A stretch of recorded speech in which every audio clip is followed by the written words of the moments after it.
And that's why. Yo, oh, go on. I go think I press a like, press a share, press a follow. If you don't like me, block me. I really not care.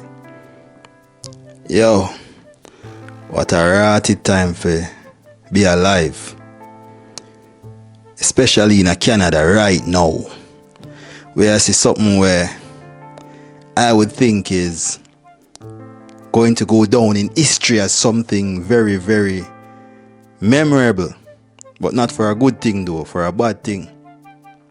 We see where the interest rate approach a historic high.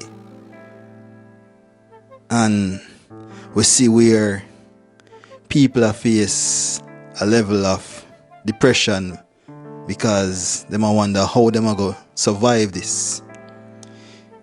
And it begs to call to the fact, say, yo,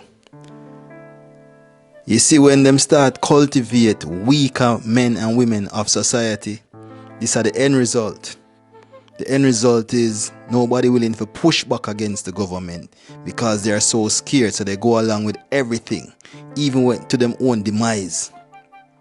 Them not realize say, yo, we the people have the power.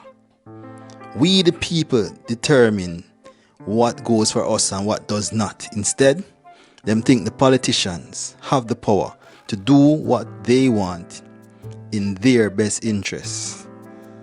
And really and truly, the only interest that the politicians are satisfying is their own.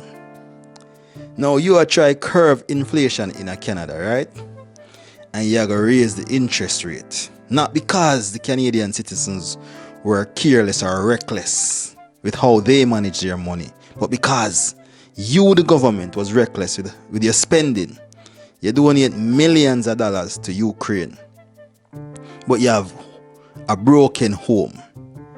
Your house want to fix, but instead of you fixing your house, you instead of give aid to other countries before helping your own.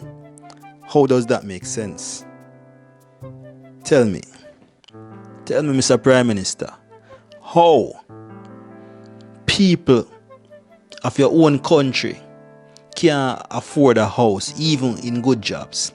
Tell me how you freeze foreign buyers from buying real estate, but the average Canadian still can't afford a home. Them can't afford rent. And then you create a divide within your society.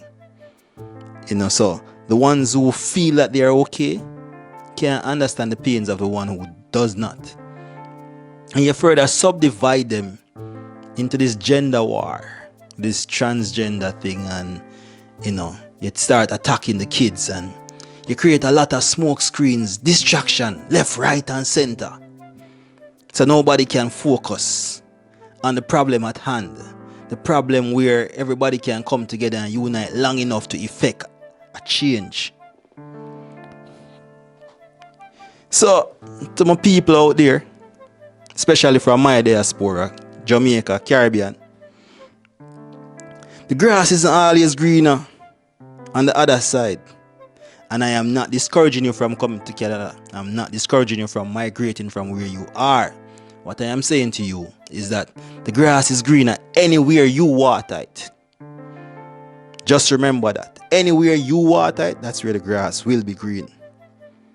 Zin? Because at the end of the day, you see the divide left, right, and center, and people are going to say, why you not come back home then? Why you not go back to your yard if Canada's so hard? And the truth is, for most people, when they are migrating, they liquidate everything that they have on the premise that they are going somewhere to make a better life so they can come back and buy back or even buy something way better than what they had before. Now, when you sell out everything and you come in a situation where you're barely, probably in a worse spot, or you're barely surviving compared to when you were home, how do you come back? My ego, my pride, that are one of the aspects of the thing where you have to fight with. Plus, in a financial state to come back either. Most of the times, your job was already taken up by somebody else, and with limited amount of resources and jobs back home, how can I get back into my previous working world without having to struggle? I don't know. So it's not as easy as people that make it seem. Say, yo, come back to your yard. Come back to what? This is my reality now. I mean, I tell you, say, I have to fight. So I now tell you, say, don't come. I just tell you, say, it's not easy. And all that is glitter is gold. And for the man who never have nothing, when they in their home, before they migrate, for them, this is heaven. For them, this is a chance at their shot at success. But if you are already established, then this is probably hell. And remember, you don't have the luxury most of the times of going back to school and retooling yourself, because you come with a family. You have to hit the ground running. So, yeah, the Canadian government. This thing wanna do with the interest rate hike and putting Canadians in a situation where they have to be choosing between basic necessities and keeping a roof over them head. You know, you really and truly impact we based on your mismanagement of our money. You are impact we in a sense where, and then the renters and the landlords, you know, the renters laughing at the landlords saying, oh yes, because the landlords are so wicked.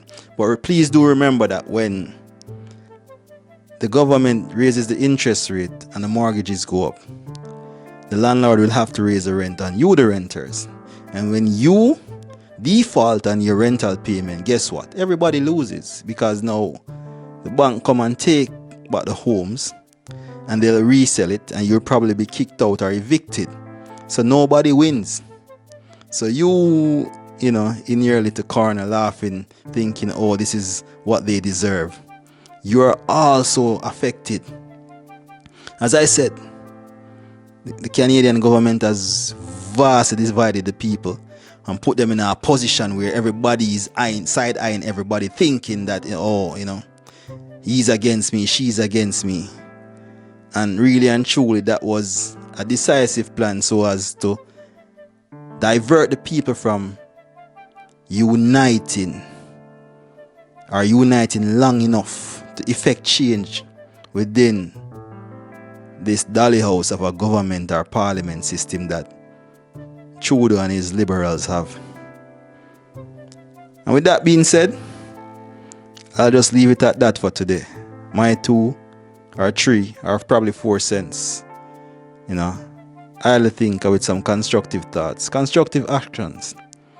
I solely and hopefully wish the country stand up long enough to effect some change, you know. Come we set a date, come we set a time where we can just say, yo, listen, nobody in Canada will not be paying any mortgage, will not be paying anything, no taxes, no nothing, for a week, for a month, until the government decides to fix things. I'll Thinker. Press a like, press a share, press a follow. I'm out. Boom. And remember to like and subscribe too.